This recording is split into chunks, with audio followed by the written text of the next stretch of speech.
Արցախը Հայաստան է, պարոն Փաշինյան, գիտեք,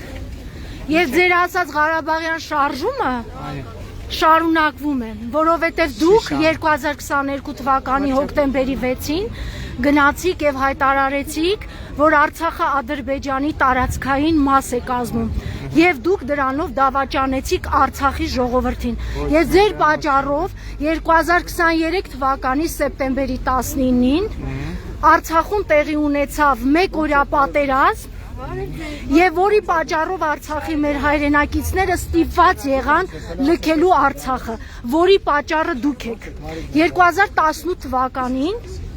դուք հայտարարեցիք, որ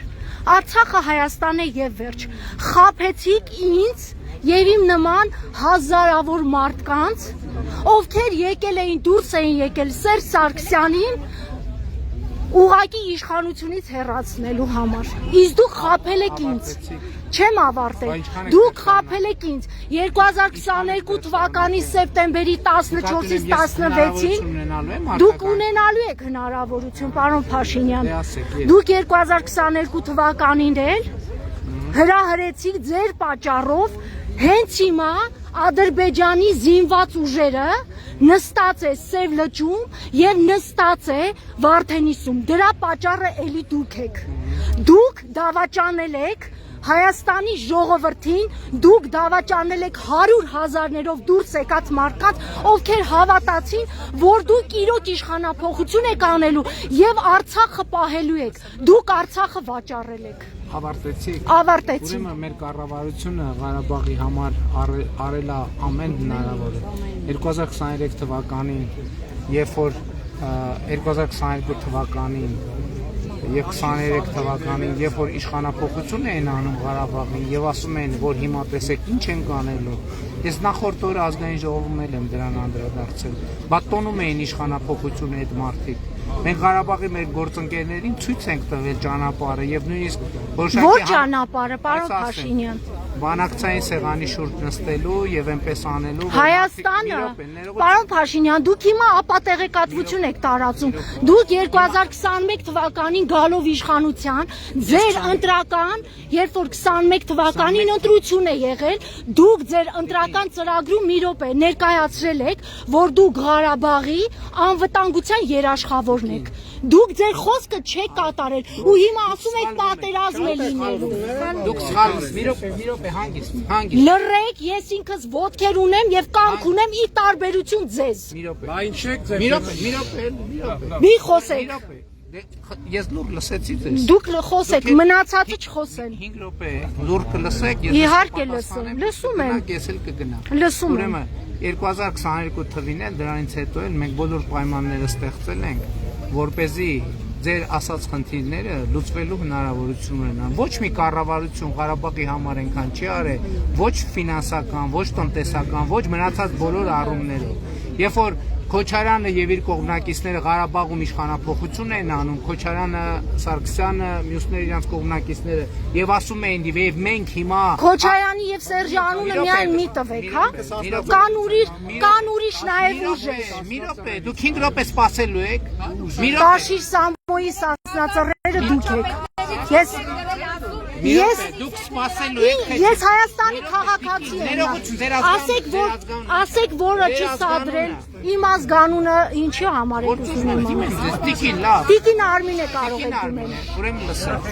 Երկրորդը, ես ինչ որ ասել եմ, ես իմ ասածի հետևից գնացել եմ եւ ես արձանագրել եմ, որ Ղարաբաղյան շարժումը ինքը իր էությամբ եւ բնույթով թակարդ է Հայաստանի պետականությունն ու անկախությունը թույլ չտալու համար։ Ինչով է Եվ ես մի րոպե, չէ,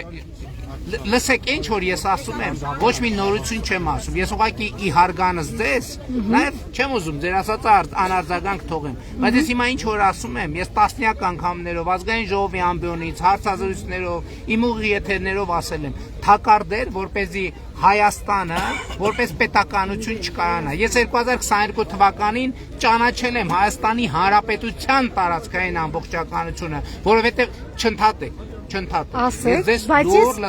լուր լսել եմ։ Ես Հայաստանի տարածքային ամբողջականությունն եմ ճանաչել որովհետև մենք պարտավոր ենք Հայաստանի տարածքային ամբողջականությունը ճանաչել։ Եվ Ղարաբաղի շարժումը, այո, ասում եմ, թակարդ է եղել մեր բոլորիս համար, եւ մենք այդ բոլորի թակարդի բոլորս այդ թակարդի մեջ ենք եղել, ինձնից սկսած մնացածներով շարունակած։ Եվ ես հպարտ եմ, որ այդքան ուժ ունեմ մեր ժողովրդին այդ թակարդից դուրս բերելու։ Եվ երբ որ ասում եք այսօրվա հանդիպումը, մյուս այսօրվա նախորդ օրերի հանդիպումը ցույց է տալիս, որ ժողովուրդը համաձայն է դրա հետ եւ ժողովուրդը երջանիկ է։ Ժողովուրդը համաձայն չի, պարոն Փաշինյան, ձեր հետ։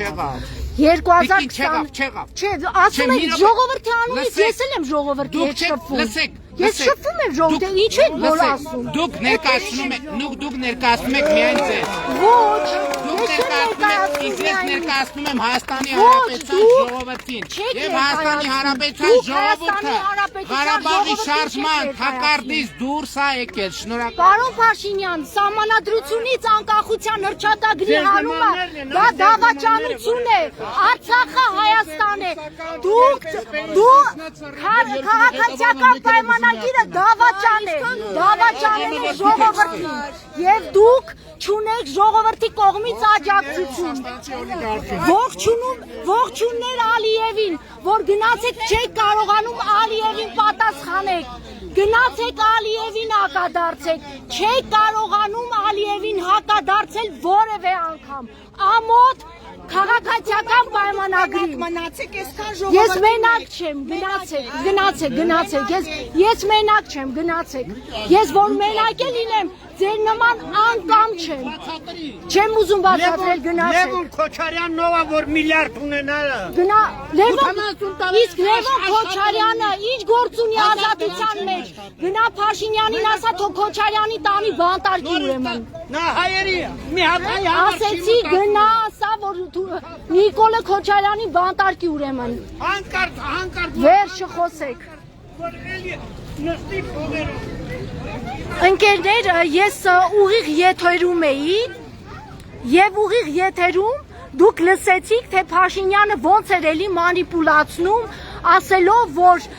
պաշտպանել է Հայաստանի Հանրապետությունը իբրև, հիմա էլ սպառում է մեզ նոր պատերազմով։ Իր օրոք 2020 թվականից մինչև 2025 թվականը Հայաստանում եղել է 44 օրյա պատերազմ, եղել է 3 օր պատերազմ, ուրեմն Վարդենիսի եւ Սև լճի տարածքում եւ Արցախում է եղել սեպտեմբերի 19-ին։ Սա է Նիկոլ Փաշինյանն ու ՔՊ-ն։ Ու այսօր մեզ վախացնում է, լինելով այսպես ասած երկրի վարչապետ, վախացնում է որ ժողովրդին, որ եթե ես չընտրվեմ, պատերազմ է լինելու։ Եվ սա ապացույց է մի բանի, որ Փաշինյանը հասկանալով, գիտակցելով եւ վախենալով, որ չի ընտրվելու, վերընտրվելու, նորից մարդկանց ահաբեկում է։ Համար մեկ ահաբեկիչը դա Նիկոլ Փաշինյանն է, ով ահաբեկում է հայ ժողովրդին պատերազմով։ Սա ահաբեկիչ ղեկավար է եւ ամբողջ ՔՊ-ն եւ այն մարդիկ, ովքեր վարչական կախվածություն ունեն, վարչական աշխատողներ են, վախենում են նրանից, որ ուղղակի կկորցնեն իրենց աշխատանքը։ Սա է ընդամենը պատճառը։ Իսկ որ ասել ժողովուրդը վստահում է իրեն, ժողովուրդը պարզ է, որ չի ուզում պատերազմ լինի, բայց դա չի նշանակում, որ ես իմ տունը տեղը տամ, ինչ է որ պատերազմ չլինի։ Պատերազմը անխուսափելի է, որովհետև Ադրբեջանի համար հայ ժողովրդի գոյությունը ուղիղ վտանգ է։ Նրանց պետք է Զանգեզուրի միջանցք, իսկ Զանգեզուրի միջանցքում հայերը եւ Հայաստանը ուղակի ոսկորեն իրենց կոկորդին։ Եվ Փաշինյանը ինչքան ուզում է իրեն ճղի, չգիտեմ, տակնու վրա լինի, միևնույն է Ադրբեջանի համար եւ Թուրքիայի համար հայ ժողովրդի գոյությունը ուղակի անընդունելի է։ Այսքանը, սիրելի ընկերներ, եւ եթե դուք տեսնում եք, որ գալիս են մարդիկ, ինչ որ ողջունում են, դրանք տեղեկատվություն չունեցող մարդիկ են։ Այդ մարդկանց պետք չի մեղադրել, մարդիկ չունեն ինֆորմացիա, մարդիկ չեն կարողանում այդքան կարդալ եւ վերլուծել։ եւ դրա պատճառով ուղակի ինքը օգտվելով առիթից, որ մարդիկ ուղակի չեն ուզում կորցնել իրենց աշխատանքը, իրենց վտանգեն իրենց աշխատանքը, գալիս են գնացեք են կողմ։ Այսքանը սիրելի ընկերներ, ավարտում եմ ուղիղ եթերը։ Սրագրեմ տալիս է։ Սա սրագրեմ տալը բա։ Չմարա տալիս։ Ես են շուրքը։ Այո,